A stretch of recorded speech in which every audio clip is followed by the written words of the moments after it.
What's going on, ladies and gentlemen? My name is Spencer, and welcome back to Advice, the show without a name. In today's episode, I wanted to talk about creativity. This skill that is deemed so important on things like resumes or in job interviews. But then you're stuck doing the same thing as the last guy. So what's the point of it? The important thing to remember is that creativity is a skill. You're not born with it. It isn't magically given to you. You need to earn creativity. The stereotype comes into play when some random guy makes a water-powered car out of nothing and mysteriously disappears. That's a crazy story, by the way. Go look it up.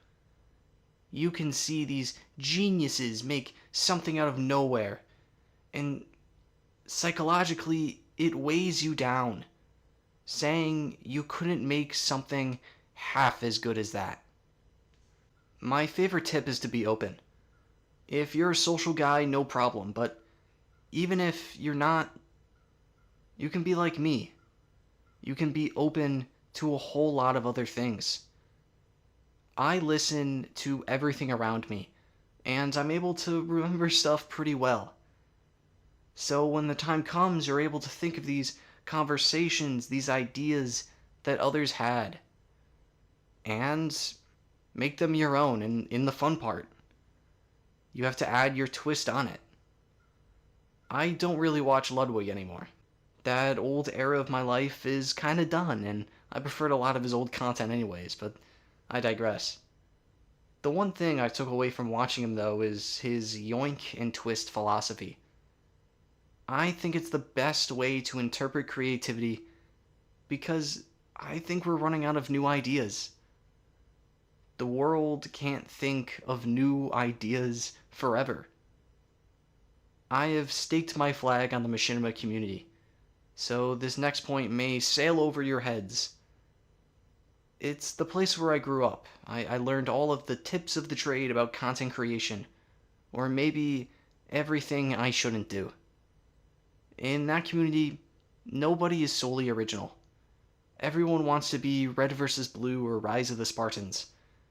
And the parody was off the charts at the peak of that community's popularity.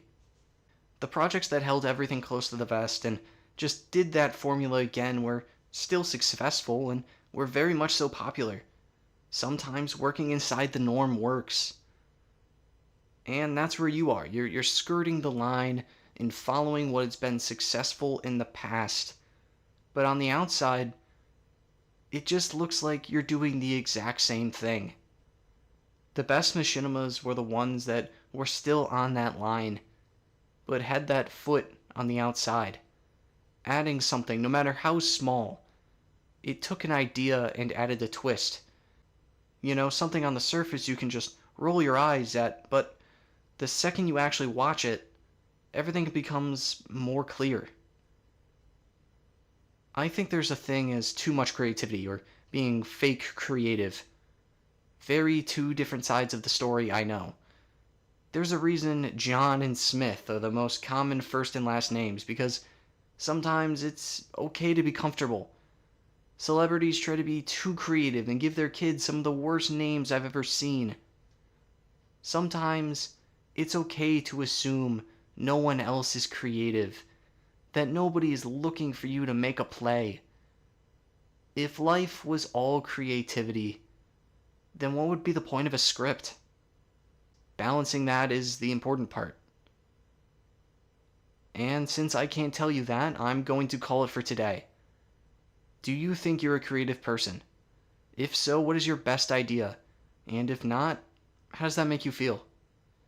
If you feel like I missed anything or want your questions answered, please email me at koboldtucksadvice@gmail.com for a nameless read. Thank you so much for watching, and I'll see you next time.